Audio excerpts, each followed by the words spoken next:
మీ business ఏదైనా మీ ఊర్లో promotion చేయాలంటే అది సుమన్ టీవీతోనే సాధ్యం. ఇప్పుడే సంప్రదించండి.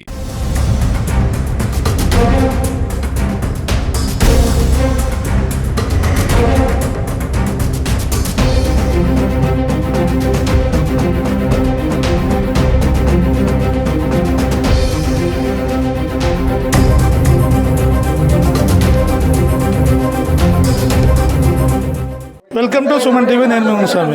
ఎమ్మిగనూరు పట్టణంలో ఎన్టీఆర్ భరోసా పెన్షన్లు పంపిణీ చేస్తున్నారు స్థానిక ఎమ్మెల్యే గారు. ఈరోజు హ్యూమానిటీ గ్రౌండ్లో ఒక పిల్లోనికి 100% వికలాంగత్వం ఉన్నప్పటికీ అతనికి 6,000 వస్తుండగా సారు ప్రత్యక్షంగా ఆ పిల్లోని పరిశీలించి అతనికి 100% వైకల్యం ఉంది కాబట్టి 15,000 పింఛన్ ఇవ్వాలని సారు రికమెండేషన్ చేస్తున్నారు. దీని గురించి మరిన్ని వివరాలు మనం తెలుసుకునే ప్రయత్నం చేద్దాం. సార్ చెప్పండి సార్, 100% వికలాంగత్వం ఉంది. సంక్షేమం గురించి మీరు చూస్తున్నారు. కూటమి ప్రభుత్వం వచ్చిన రోజు నుంచి కూడా దాదాపుగా కొన్ని వేల కోట్ల రూపాయలతో ఈరోజు 4,000, 10,000, 15,000 చేసిన ఘనత ముఖ్యమంత్రి వారు నారా చంద్రబాబు నాయుడు గారిది, కూటమి ప్రభుత్వాన్ని. ఈరోజు ముఖ్యంగా ఇట్లాంటి వాళ్ళు చూస్తున్నారు మీరు. ఇతనికి అంగవైకల్యంతో పాటు మానసిక స్థితి కూడా సరిగ్గా లేదు, ఇంటి నుంచి కదలలేని పరిస్థితి. కాబట్టి వారు 6,000 వస్తున్నందుకు ఆనందపడిన దీన్ని హైక్ చేసి 15,000గా చేయాలని చెప్తున్నారు. దీన్ని ప్రభుత్వం దృష్టికి, కలెక్టర్ గారి దృష్టికి తీసుకెళ్లి సత్వరమే అర్హత ఉన్నటువంటి ఇట్లా మతీన్ లాంటి అబ్బాయిలకి ఖచ్చితంగా డబ్బులు ఇప్పిస్తాం. ఈరోజు ఇంటింటికి మీరు 6 నుంచి 6:30 గంటల లోపు తెల్లవారుజాం ప్రతి ఇంటికి పోయి రాష్ట్రంలో పెన్షన్ పంపిణీ కార్యక్రమం ముఖ్యమంత్రి వర్యుల దగ్గర నుంచి స్థానిక ఎమ్మెల్యేల వరకు ప్రతి ఒక్కరు కూడా మా కూటమిలో ఉన్నటువంటి తెలుగుదేశం పార్టీ క్యాడర్ దగ్గర నుంచి అందరూ కూడా వెళ్ళి పెన్షన్లు పంపిణీ చేయడం జరుగుతోంది. ఈరోజు గతంలో మీరు చూశారు, వైకాపా ప్రభుత్వం ఉన్న రోజున ఒక పెన్షన్ పెంచడానికి 250 పెంచుతానని చెప్పి 5 ఏళ్ళు సమయం తీసుకొని ఎగరగొట్టిన స్థితి. ఈరోజు సంతోషంగా ఉన్నారు ప్రతి ఒక్కరు కూడా. ఎక్కడికి పోయినా కూడా ఇక్కడ ఇంటింటికి పెన్షన్ తీసుకునేటువంటి పెన్షన్దారులు వారి ఆనందానికి అవధులు లేవు. అదేవిధంగా మీరు కొన్ని సమస్యలు కూడా చూస్తున్నారు. గత ప్రభుత్వంలో చేసిన హౌస్ హోల్డింగ్ మ్యాపింగ్ కానీ, ఇంకా అర్హత ఉన్నటువంటి వాళ్ళ పెన్షన్ తొలగింపులు కానీ, ఆ పాపాలన్నీ ఇంకా మా ప్రభుత్వాన్ని వెంటాడుతున్నాయి. ఇంకా కూడా అర్హత ఉన్న వాళ్ళు పెన్షన్దారులు ఉన్నారని చెబుతున్నారు. ఇది ముఖ్యమంత్రి దృష్టికి, చంద్రబాబు నాయుడు గారు ముఖ్యమంత్రి వాళ్ళ పెద్దల దృష్టికి, ప్రభుత్వం దృష్టికి కూడా తీసుకెళ్తాం.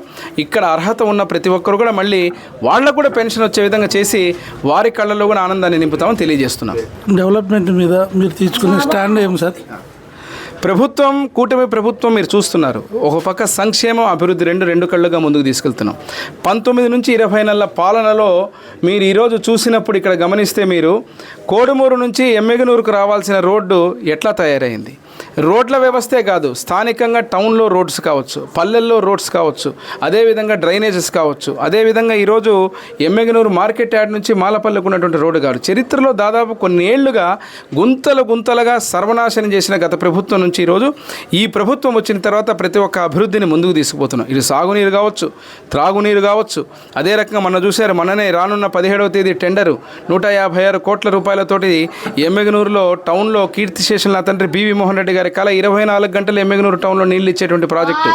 ఈ కార్యక్రమాలన్నీ సంక్షేమాన్ని, అభివృద్ధిని 2 కళ్ళుగా ముందుకు తీసుకుపోతూ ఇటు సాగు, త్రాగు, అదే రకంగా ముఖ్యంగా రానున్న రోజుల నుంచి యువతకు ఉపాధి కల్పించడం. ముఖ్యంగా మా లోకేష్ బాబు గారు, డిప్యూటీ సీఎం పవన్ కళ్యాణ్ గారు కూటమి ప్రభుత్వం ఏర్పడిన తర్వాత ఈరోజు అనేక కార్యక్రమాలు, స్కిల్ డెవలప్మెంట్ కావచ్చు, జాబ్ మేళాలు కావచ్చు, పరిశ్రమలు కావచ్చు, ఈ రకంగా యువతకు కూడా ఉపాధి కల్పించాలని చెప్పి ఈ కార్యక్రమాలు చేస్తున్నారు. రైతు యొక్క ఆర్థిక స్థితిని బలపరిచే విధంగా, యువతకు అవకాశాలు కల్పించే విధంగా నిజమైన అభివృద్ధి ఇన్ఫ్రాస్ట్రక్చర్లో కూడా రోడ్స్ కావచ్చు, డ్రింకింగ్ వాటర్ కావచ్చు, ఈ యొక్క ప్రాజెక్టులు ఏదైతే ఉన్నాయో మా పశ్చిమ ప్రాంత జీవనాడులైనటువంటి ఆర్డీఎస్ కావచ్చు, జీడిపి కావచ్చు, పులికనుమ కావచ్చు, గురురాఘవేంద్ర ప్రాజెక్టు కావచ్చు, ఇవన్నిటి కూడా గత ప్రభుత్వాలు సర్వనాశనం చేసిన ప్రాజెక్టులన్నింటినీ కూడా మననే చూశారు. బడ్జెట్ సమావేశాల్లో కూడా శాసనసభలో నేను మాట్లాడడం జరిగింది. ముఖ్యమంత్రి గారు స్వయంగా ఎమ్మిగనూరు వచ్చి హామీ ఇచ్చి వీటన్నిటిని కూడా మళ్ళీ పరిగెత్తిస్తామని చెప్పి మాట ఇవ్వడం జరిగింది. ఈ కార్యక్రమాలన్నీ చేసి ఇటు మీరు అడిగిన ప్రశ్నకు సంక్షేమం ఎంతో ముఖ్యంగా ఈరోజు ఇస్తున్నామో, సూపర్ 6 ఏ రకంగా ఇస్తున్నామో అదే రకంగా అభివృద్ధిని కూడా పరుగులిచ్చే విధంగా ముందుకు తీసుకెళ్తున్నాం తెలియజేస్తున్నాం. సార్, ఓకే, సంక్షేమమే ప్రభుత్వ ధ్యేయమని స్థానిక ఎమ్మెల్యే తెలుపుతున్నారు. ఎక్కడైతే దళితులకు నీళ్ళ సమస్య ఉందో ఆ సమస్యను త్వరలో పరిష్కరిస్తామని ఎమ్మెల్యే గారు తెలుపుతున్నారు. కెమెరా పర్సన్ శానతో మునుస్వామి, సుమన్ టీవీ, ఎమ్మిగనూరు.